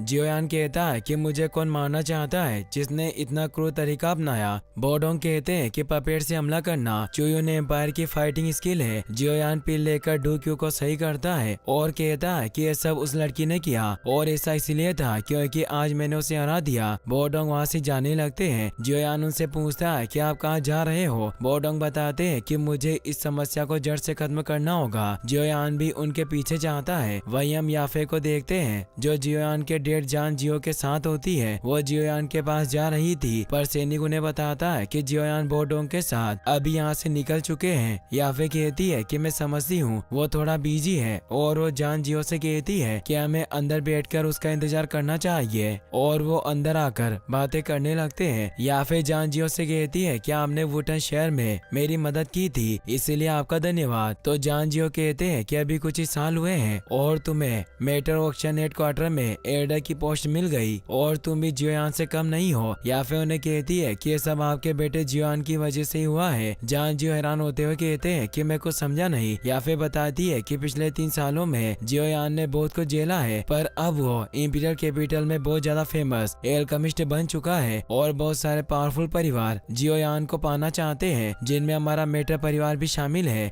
जान जियो खुश होते हुए कहते हैं कि जियोयान मेरी अपेक्षाओं से बहुत ज्यादा आगे चला गया है, पर ये 3 साल उसके लिए बहुत ही कठिन रहे होंगे। याफे कहती है कि अभी की काबिलियत जियोयान के 3 साल का भुगतान करती है और अब जियोयान पहले से बहुत अलग हो चुका है। जब आप उसे देखोगे तो बहुत हैरान होगे। वहीं हम बोडोंग और जियोयान को देखते हैं जो लगातार आगे बढ़ रहे थे। जियोयान बोडोंग से कहता है कि क्या आप चुयुन किंगडम एल्केमिस्ट बेस के बारे में जानते हो। बोडोंग बताते हैं कि हमने पहले उस एल्केमिस्ट गर्ल को ढूंढ लिया है। जियालाओ और फामा मेरा पहले ही कहीं वहाँ इंतजार कर रहे होंगे। जियोयान कहता है कि उस लड़की की शक्तियाँ काफी भयानक है। बोडोंग बताते हैं कि अल्केमिस्ट कंपटीशन जियामा एम्पायर में आयोजित किया गया है और वो चुयुन गर्ल कुछ नीच तरीकों से चैंपियनशिप जीतने की कोशिश कर रही है। अगर वो जीत गई तो हमारे जियामा एम्पायर पर बहुत इफेक्ट पड़ेगा और हमारी सारी उपलब्धियों को भी एक बड़ा झटका लगेगा। जियोयान बोडोंग से कहता है कि अब आप पहले से बहुत अलग हो चुके हो। जब आप रेगिस्तान में थे तो आपको लोगों की परवाह नहीं थी, पर अब आप में इंसानों की फीलिंग्स है। बोडोंग कहते हैं कि फामा और मैं कई सालों से अच्छे दोस्त हैं और ये बहुत अच्छा अवसर है अपनी वफादारी साबित करने का। इससे कोई मेटर परिवार पर शक नहीं करेगा। जियोयान कहता है कि चुयुन गर्ल ने मुझे मारने के लिए पपेट को भेजा और जियोयान को पुरानी बात याद आती है जब चुयुन गर्ल ने लिंक को पकड़ा हुआ था और वो कह रही थी कि वो सभी अल्केमिस्ट को खत्म कर देगी। जियोयान जल्दी से रुक जाता है और बोडोंग से कहता है कि आज वो लड़की सिर्फ मुझे ही मारना नहीं चाहती थी, बल्कि याओ यू ने जो बोझ का आयोजन किया है उसमें जियामा एम्पायर के सभी अल्केमिस्ट मौजूद है, इसीलिए चुयुन गर्ल के पास उन सभी को खत्म करने का अच्छा अवसर है। बोडोंग कहते हैं कि मुझे नहीं लगता जियामा एम्पायर ऐसा होने देगा, इसीलिए तुम्हें ज्यादा चिंता नहीं करनी चाहिए। जियोयान कहता है कि बोझ में याफे भी शामिल होगी और मैं उसे चोट पहुंचाने नहीं दे सकता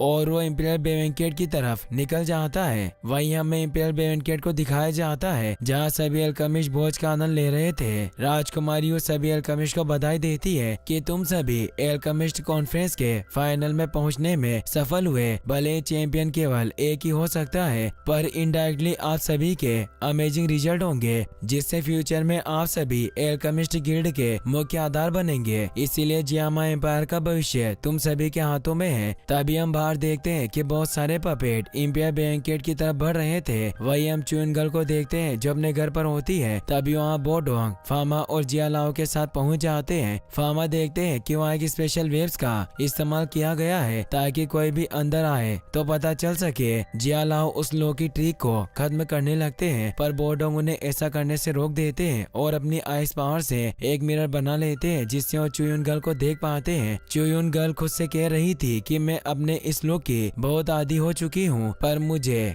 अपने फुल पावर को इस्तेमाल करने के लिए अपने असली रूप में आना होगा और वो एक पिल खा लेती है जिससे उन्हें बेइंतहा दर्द होता है और वो अपने असली रूप में आ जाती है। यहाँ हमें पता चलता है कि वो लड़की और कोई नहीं बल्कि यान ली होता है जिसने अपने साम्राज्य को जिताने और जियामा एम्पायर को खत्म करने के लिए भेष बदला था। ये देखकर ऊपर मौजूद फामा और बाकी सभी भी हैरान रह जाते हैं और वो जल्दी से नीचे आते हैं। फामा कहते हैं कि मैंने कभी नहीं सोचा था कि वो छोटी लड़की यान ली होगा। तुम चुयुन साम्राज्य के अल्केमिस्ट गिल्ड के प्रेसिडेंट हो। और जियालाओ को बताते हैं कि मैं सालों पहले इससे मिला था। चुयुन किंगडम में इसके पास कई सारी उपलब्धियां हैं। यह स्ट्रॉन्ग तरीके से पिल और जहर को मिलाने में सक्षम है, इसीलिए इसे चुयुन किंगडम में पॉइजन मास्टर के रूप में चुना गया होगा। फिर ये प्रेसिडेंट बन गया। तभी यानली वहाँ भी जहर को फैलाने लगता है। फामा यानली से कहते हैं कि क्या तुम्हारी कोई गरिमा नहीं है जो तुमने इस कंपटीशन को जीतने के लिए एक बच्चे का रूप लिया। यानली अस्तावा कहता है कि मुझे भी उम्मीद नहीं थी कि जियामा एम्पायर के फायर टेम्परर इतने ज्यादा नए होंगे। जियालाओ कहते हैं कि तुम बकवास मत करो, हम तुम्हें तुरंत ही खत्म कर देंगे। यानली कहता है कि मुझे कोई नहीं रोक सकता, तुम्हें मेरा ये जहर खत्म कर देगा। फामा कहते हैं कि इसने अपने थोड़े जीवन को बलिदान करके इस जगह पर जहर छोड़ा है और ये एक अल्केमिस्ट के रूप में बहुत ही घिनौनी हरकत है। जियालाओ यानली से कहते हैं कि तुम फायर टेम्परर के खिलाफ जहरीले धुएं का यूज कर रहे हो, क्या तुम्हें हमारी पावर का जरा सा भी अंदाजा नहीं रहा। यानली हंसते हुए कहता है कि बेशक मैं जानता हूँ कि डुआंग की पावर क्या होती है, इसीलिए मैंने इस जहर को विशेष रूप से तुम्हारे लिए तैयार किया है। वही हम इंपीरियल बेवेंकेट का सीन देखते हैं जहाँ सभी अल्केमिस्ट खुशी से जश्न मना रहे थे। यू सभी से कहती है कि कैसे सालों से इस अल्केमिस्ट कॉन्फ्रेंस की चैंपियनशिप हमारे जियामा इंपीरियल एकेडमी गिल्ड द्वारा जीती गई है और मुझे पूरा विश्वास है कि इस बार भी हमारे अल्केमिस्ट गिल्ड की ही जीत होगी। कल आखिरी राउंड है और हमें हमारे कबीले के सम्मान के लिए अपनी पूरी कोशिश करनी होगी। तभी यू के गिलास में एक पिल गिरती है क्योंकि वहाँ पपेट आ गए थे। यू इससे डर जाती है। उस पिल की वजह से वहाँ जहर फैलने लगता है। मुजान भी वहाँ मौजूद था और उस पपेट पर हमला करके उसे नीचे गिरा देता है। सभी पपेट वहाँ आ चुके थे। वो सभी जहरीली पिल गिराकर सभी को कमजोर करने लगते हैं। सभी अल्केमिस्ट वहाँ से भागने लगते हैं, पर वो पपेट उन्हें चारों तरफ से घेर लेते हैं और उन्हें मारने लग जाते हैं। यू भी काफी कमजोर फील करती है। मुजान उन पपेट से लड़ने की कोशिश कर रहा था, पर वो पपेट उसे भी पकड़ लेते हैं और लिंग भी कमजोर हो गया था, इसीलिए वो भी पपेट से नहीं लड़ पाता। यू को 2 पपेट घेर कर मारने के लिए आगे बढ़ते हैं। यू इससे काफी डर जाती है, मगर तभी वहाँ जियोयान आकर उन दोनों पपेट को खत्म कर देता है और अपनी हेवनली फ्लेम से सभी पपेट को दूर गिरा देते हैं। यू जियोयान को वहाँ देखकर बहुत खुश होती है, पर अभी भी वो पपेट खत्म नहीं हुए थे और वो सभी जियोयान की तरफ बढ़ रहे थे। इसी के साथ ये एपिसोड यहीं पर खत्म हो जाता है। गाइस, अगर आप इसका नेक्स्ट पार्ट भी जल्दी देखना चाहते हैं तो इस वीडियो को लाइक करने के साथ साथ चैनल को सब्सक्राइब जरूर कर लें। Thanks for watching. So guys, जैसा कि हमने पिछले एपिसोड में देखा कि जियोयान पर यानली के पपेट ने हमला किया था, पर बोडोंग ने जियोयान को बचा लिया। बोडोंग, फामा और जियालाओ के साथ यानली के घर पर गए, जहां वो जहर के जाल में फंस गए थे। उसी रात रॉयल बैंकेट में चूयू ने एम्पायर की पपेट्स ने हमला किया, पर जियोयान वहां पहुंच चुका था। फिर अब हमें दिखाया जाता है कि जियोयान अपनी हेवनली फ्लेम वीव से सभी पपेट को खत्म करने लगता है। वो यू और बाकी सभी को रिकवरी पिल देता है और यू से पूछता है कि आफे कहाँ है, तो वो बताती है कि आफे बोझ में नहीं आई थी। वहीं चूयू ने एम्पायर बेस पर बोडोंग और उसके साथी अभी भी जहर में फंसे हुए थे। जियालाओ अपनी सेंट पावर से वहाँ मौजूद सारे जहर को खत्म कर देते हैं। जहर खत्म होते ही बोडोंग जियाली की गर्दन पकड़ लेते हैं। जियालाओ यानली से कहते हैं कि तुम अच्छी तरह से जानते हो कि तुम्हारे इन छोटे मोटे जहर का हम पर कोई असर नहीं होगा। यानली हंसता हुआ कहता है कि अब मेरे पास छिपाने को कुछ नहीं है और उन्हें अपनी असली चाल के बारे में बताता है कि मैंने खुद को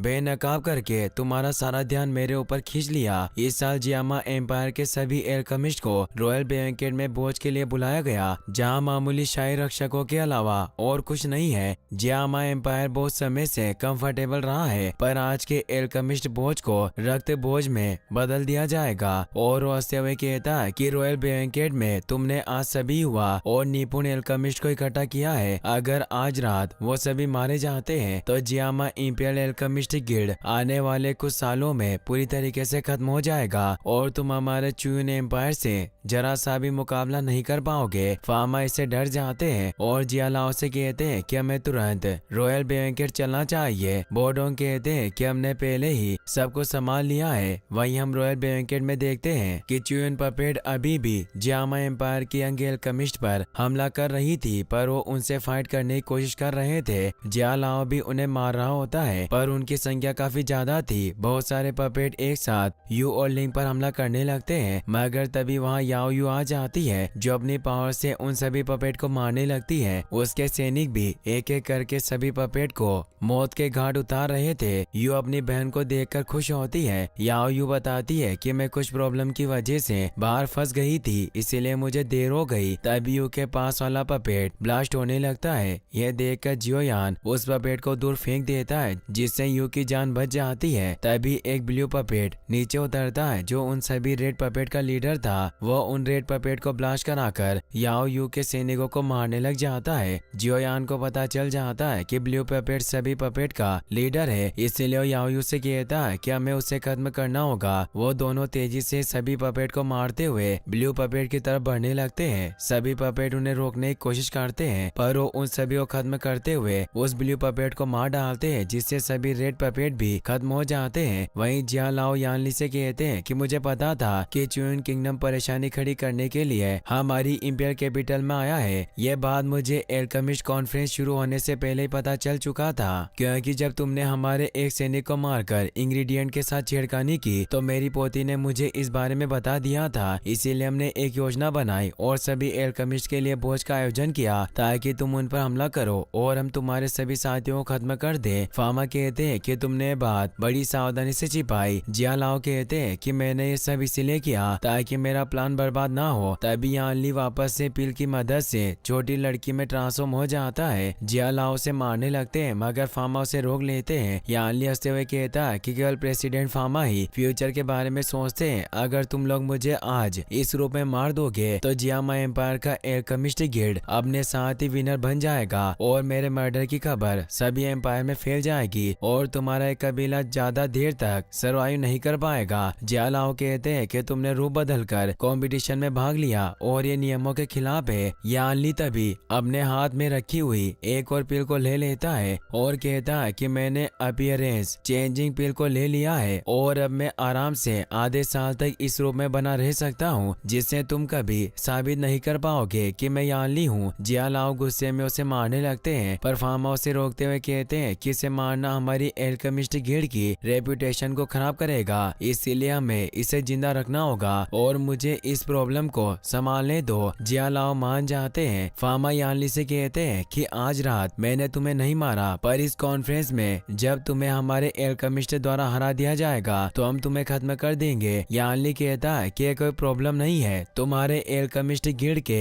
यान जियो के अलावा और कोई एल्केमिस्ट ने मुझे आश्चर्यचकित नहीं किया। अगर मैं उस यान जियो से हार जाऊंगा तो मेरे लिए भी जीने का कोई मतलब नहीं होगा। फामा कहते हैं कि अब तुमसे एल्केमिस्ट कॉन्फ्रेंस में ही मुलाकात होगी और अब वो तीनों वहाँ से निकल जाते हैं। यानली को उन तीनों पर बहुत गुस्सा आता है। वहीं रॉयल बैंकेट में कई एल्केमिस्ट की हालत काफी खराब थी। याओ यू मुजान पर गुस्सा करती है कि मैंने तुम्हें यू की रक्षा करने को कहा था, लेकिन तुमने कमजोरों की तरह हार मान ली। मुजान कहता है कि मैंने बहुत से दुश्मनों को मारा। यू कहती है कि तुमने सिर्फ अपने आप को बचाया, तुम सिर्फ एक सोल्टेड फिश हो। और वो अपनी बहन से कहती है कि जियो यान यहाँ वक्त पर आ गया था, वरना मैं आज जिंदा नहीं बच पाती। याओ यू कहती है कि जियो यान कोई साधारण इंसान नहीं है। यू जियो यान को थैंक्स कहती है। जियो यान याओ यू से कहता है कि तुम सही समय पर आई। मुझे लगता है कि तुम्हें चुयुन एम्पायर के पपेट हमलों के बारे में पहले ही पता था। याओ यू मुस्कुराते हुए कहती है कि ये सब हमने उन पपेट को खत्म करने के लिए किया। लिंक को गुस्सा आता है कि इसने हमें चारे की तरह इस्तेमाल किया। जियो यान याओ यू से कहता है कि मुझे कल के कंपटीशन की तैयारी करनी है, इसीलिए मुझे जाना होगा और वहाँ से निकलने लगता है। लिंक ना चाहते हुए भी जियो यान को थैंक्स कहता है कि तुमने मेरी जान बचाई। जियो यान कहता है कि कोई बात नहीं। तभी वहाँ बोडोंग और जियालाओ भी आ जाते हैं। जियालाओ जियो यान से कहते हैं कि तुम बहुत समझदार हो, तुम्हें यानली के हमले के बारे में पहले ही पता चल चुका था और वो उसकी तारीफ करने लगते हैं। बोडोंग जियो यान से कहते हैं कि तुम्हें फामा देखना चाहते हैं और वो जियो यान को फामा के रूम में लेकर जाते हैं। जियो यान प्रेसिडेंट फामा को प्रणाम करता है। फामा जियो यान से कहते हैं कि तुम्हें बोडोंग ने यानली के बारे में सब कुछ बता दिया होगा और वो जियो यान से पूछते हैं कि क्या तुम ये कंपटीशन जीतना चाहते हो। जियो यान कहता है कि मुझे स्पीड मेल्टिंग पिल की रेसिपी को हासिल करना है, इसीलिए कंपटीशन जीतना मेरे लिए बहुत इंपॉर्टेंट है और मेरा इस कॉन्फ्रेंस में भाग लेने का यही उद्देश्य था। फामा बताते हैं कि राजकुमारी यू टॉप 3 में आ सकती है, लेकिन अगर वो जीतना चाहती है तो उसे यानली की वजह से तो बहुत प्रॉब्लम होगी। और लियू लिंग को भी गुए ने बहुत कुछ सिखाया है, लेकिन वो अभी बहुत छोटा है, उसमें इतनी काबिलियत नहीं है कि वो यानली को हरा पाए। पर तुम बोडोंग की तरह ही अपनी असली ताकत को नहीं पहचानते। मैं ये भी जानता हूँ कि यानली भी अपनी बहुत सी ताकत को छिपा रहा है। जियो यान को याद आता है कि यानली की पावर बहुत ज्यादा है, इससे उसे घबराहट होती है और वो फामा से कहता है कि आप अच्छी तरह से जानते हैं कि यानली कोई मामूली इंसान नहीं है, वो भी आपकी तरह चुयू एम्पायर का प्रेसिडेंट है, उसकी पावर कम नहीं होगी और उसने इस कॉन्फ्रेंस में भाग लेकर नियमों का उल्लंघन किया है। फामा जियो यान को शांत करते हुए कहते हैं कि यानली को मारना आसान है, लेकिन अगर हमने अभी उसे मार दिया तो हमारे आसपास के एम्पायर को लगेगा कि हमने चैंपियनशिप जीतने के लिए चुयुन के एक एल्केमिस्ट को मार दिया। मुझे पता है कि तुम्हें लग रहा होगा कि यानली को हराने की संभावना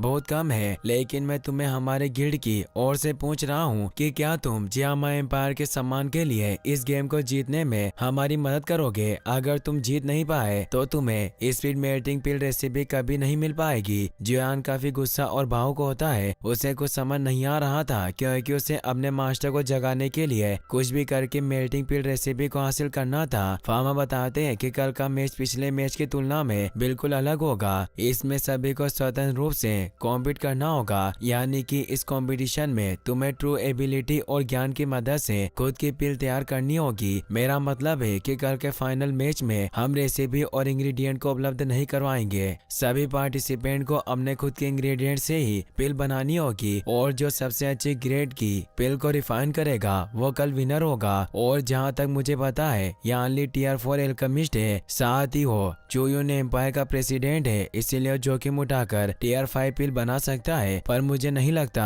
कि वो मैच में इतना बड़ा जोखिम जोखिम उठाएगा और जियोयान के सामने एक रेसिपी रखकर उस पर नजर डालने को कहते हैं। जियोयान उस रेसिपी को खोल लेता है। फामा बताते हैं कि हमारे कबीले का सबसे बेशकीमती खजाना है, इसीलिए जो स्क्रॉल तुम्हारे हाथ में है वो सिर्फ उस ट्रेजर की एक कॉपी है, पर इस कॉपी को बनाने में हमारे कबीले को पूरे 5 सालों का वक्त लगा है। इस रेसिपी का नाम 3 पैटर्न ग्रीन स्पीड पिल है, जो टियर 4 पिल है। इसमें कुल 3 स्तर है। प्रत्येक ग्रेड में पिल में वृद्धि होगी और ये रिंग के पिल पैटर्न में एक्स्ट्रा रिंग बनाएगा, और अगर उस पिल में 3 पैटर्न की रिंग्स होगी तो ये हाईएस्ट ग्रेड वाली 3 पैटर्न ग्रीन स्पीड पिल कहलाएगी। वैसे तो इन पिल को नॉर्मल माना जाता है, पर जो कोई भी इसका यूज करता है तो सीधे ही डाडूशी यानी फाइट ग्रैंड मास्टर लेवल पर पहुंच सकता है। पर अगर तुम हाईएस्ट लेवल की 3 पैटर्न ग्रीन स्पीड पिल बनाना चाहते हो तो तुम्हें 3 अलग अलग प्रकार की फायर का इस्तेमाल करना होगा, और उन तीनों फायर में से एक फायर ऐसी रहनी चाहिए जो प्योर फायर रियल की फ्लेम हो, यानी कि कोई हेवनली। जियोयान इससे काफी घबराया हुआ था।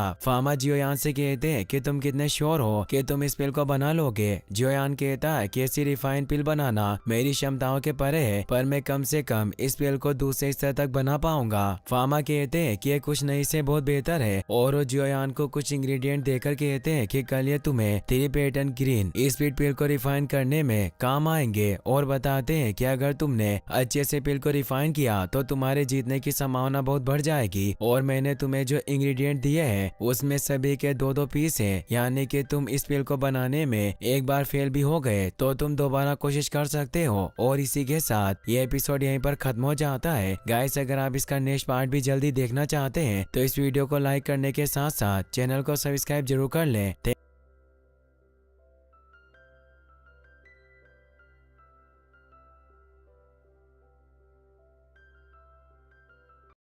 सो गाइस, जैसा कि हमने पिछले एपिसोड में देखा कि जियोयान और याओ ये ने साथ मिलकर सभी पपेट को खत्म कर दिया। यान ली ने भी अपने प्लान को फेल होता देख अपना रूप वापस बदल लिया था, जिसकी वजह से फामा और उनके साथी उसे नहीं मार सकते थे। इसीलिए फामा ने अपने एल्केमिस्ट गिल्ड के सम्मान के लिए जियोयान से मदद मांगी और उसे कंपटीशन जीतने को कहा। अब ये कंपटीशन एक तरह का शाही मिशन बन गया था, जिसे जियोयान को कुछ भी करके पूरा करना था। जियोयान इससे काफी ज्यादा परेशान हुआ। फामा ने उसे 3 पैटर्न ग्रीन स्पीड पिल की रेसिपी के साथ कुछ इंग्रेडिएंट दिए थे। फिर अब हमें दिखाया जाता है कि अभी भी याफे और जान जियो साथ में बैठकर बातें कर रहे थे। याफे को भी पता था कि जियोयान कुछ परेशान है, और ये बात वो जान जियो को भी बताती है कि जियोयान ने ना चाहते हुए भी नालन के दादा का इलाज किया, और ये सब उसने एक इंग्रेडिएंट को हासिल करने के लिए किया। शायद उसे कोई बात परेशान कर रही है। जियोयान भी बोर्डों के साथ वहाँ जाता है। जियोयान अपने डेट को वहाँ देखकर खुश हो जाता है और अपना मास्क हटा देता है और अपने डेट से पूछता है कि आप यहाँ क्या लेने आए हो। जान जियो हंसते हुए कहते हैं कि मैं सिर्फ तुमसे मिलना चाहता था और कोई बात नहीं थी। याफे उन्हें कहती है कि आप दोनों बहुत टाइम बाद मिले हो, इसीलिए मैं आप दोनों को अकेला छोड़ती हूँ, और वो बोडोंग के साथ वहाँ से निकल जाती है। बोडोंग याफे से पूछते हैं कि जियोयान के डेट यहाँ अचानक क्यों आए। याफे बताती है कि जियोयान और नालन के बीच हुआ 3 ईयर एग्रीमेंट जल्दी करीब आने वाला है, इसीलिए शायद वो उससे बात करना चाहते हो। बोडोंग कहते हैं कि इस लड़के के जीवन में बहुत परेशानियां हैं। वहीं जान जियो अपने बेटे से कहते हैं कि तुम बहुत बड़े हो गए हो, मैं बहुत मुश्किल से तुम्हें पहचान पा रहा हूँ। जियोयान कहता है कि आपके भी बहुत ज्यादा सफेद बाल आ चुके हैं, तो हंसते हुए कहते हैं कि अगर तुम बड़े हो सकते हो तो मैं बूढ़ा क्यों नहीं हो सकता।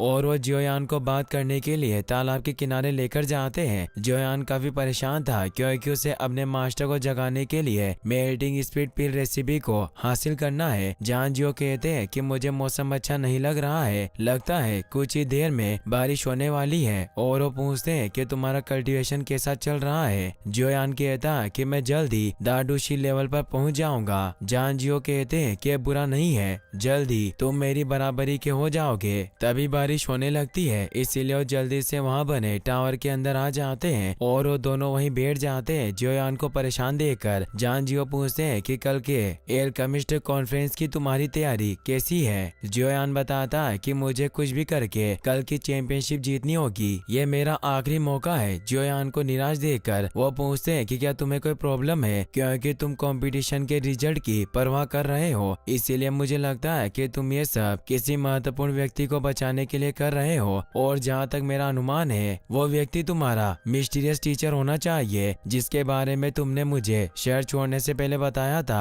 जियोयान दुखी हुआ कहता कि मैं बहुत लापरवाह था, मेरी गलती की वजह से मास्टर मेरे साथ नहीं है। जान जियो अपने बेटे को शांत करते हुए कहते हैं कि हम सभी अपने चाहने वालों की परवाह करते हैं, छोटे हमेशा गलतियां करते रहते हैं पर बड़े उन्हें माफ कर देते हैं। तुम्हारे मास्टर भी तुम्हें दोष नहीं देंगे, अगर उनकी जगह मैं भी होता तो मैं भी ऐसा ही करता।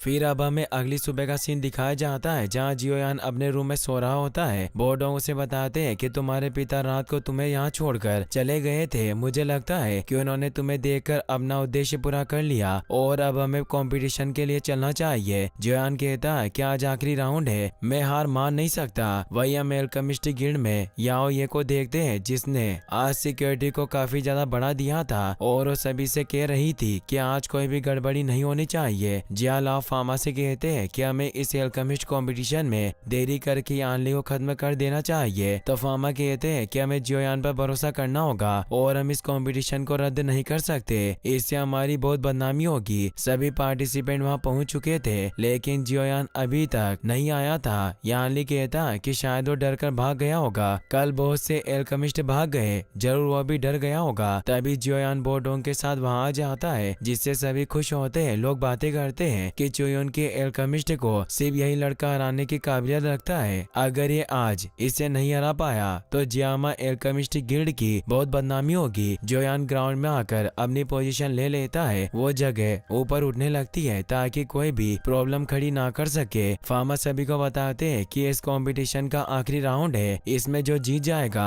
वही विनर होगा और उसे सम्मानित किया जाएगा। इस राउंड के रूल बहुत ही सिंपल है, दिए हुए समय के भीतर तुम सभी को पिल बनानी होगी और जो सबसे हाई ग्रेड की पिल बनाएगा वो जीत जाएगा। जियोयान सोचता है कि ओनली टियर 4 एल्केमिस्ट है और वो हाई ग्रेड की पिल बनाने की कोशिश करेगा, इसीलिए मैं 3 पैटर्न ग्रीन स्पीड पिल की 1 रिंग वाली पिल बनाकर इसे नहीं हरा सकता। मुझे कम से कम 2 रिंग वाली ग्रीन स्पीड पिल को बनाना होगा, पर इसमें बहुत ज्यादा प्रॉब्लम होगी। फामा अब फाइनल एग्जाम को शुरू करते हैं। सभी एल्केमिस्ट अपनी फर्नेस यानी भट्टी को निकालने लगते हैं। यू अपनी ग्रीन फायर फर्नेस को बाहर निकालती है जो एक ग्रेड 5 की मेडिसिनल फर्नेस थी। लिंक भी रेड पील फर्नेस को बाहर निकालता है जिसे गुए ने ही लियो लिंक को दिया था। मास्टर आओ तो उन दोनों की फर्नेस देखकर हैरान रह जाते हैं और कहते हैं कि वास्तव में शाही परिवार बहुत अमीर है, क्योंकि इस ग्रीन फायर फर्नेस को पाने के लिए 4 ग्रेड के एल्केमिस्ट ने बहुत कोशिश की थी पर वो इसे हासिल नहीं कर पाए। मास्टर फूलन कहते हैं कि गुए का चेला भी कुछ कम नहीं है। गुए ने एल्केमिस्ट कंपटीशन में जीती हुई अपनी रेड पिल फर्नेस को अपने चेले को दे दिया, इसे वोल्कानो फर्नेस भी कहते हैं। आओ तो कहते हैं कि जियोयान को भी कम नहीं आंक सकते, वो हमेशा चीजों को छिपाना पसंद करता है। मुझे लगता है कि वो भी जरूर कोई खास ट्रेजर निकालेगा, पर जियोयान अपनी वही पुरानी भट्टी निकालता है जो याओ लाओ ने उसे दी थी, इससे आओतू को गहरा झटका लगता है। जिया लाओ भी जियोयान की फर्नेस देखकर फामा से कहते हैं कि तुम इस तरह से जियोयान को जिताओगे, तुमने उसे एक अच्छी भट्टी भी नहीं दी। फामा कहते हैं कि मैंने उसे अपनी फर्नेस ऊपर की थी पर उसने कहते हुए मना कर दिया कि मैं उसी फर्नेस का यूज करूंगा जो मेरे मास्टर ने मुझे दी थी। एक एल्केमिस्ट के लिए फर्नेस बहुत ही इम्पोर्टेंट होती है। जियोयान की इस भट्टी में ज्यादा ऊर्जा सहन करने की शक्ति नहीं है और मैंने उससे ये भी कहा कि अगर वो टियर 4 की पिल बनाएगा तो पिल मेकिंग के दौरान ही ये भट्टी ब्लास्ट हो जाएगी। पर जियोयान ने फामा से कहा था कि इससे कोई फर्क नहीं पड़ता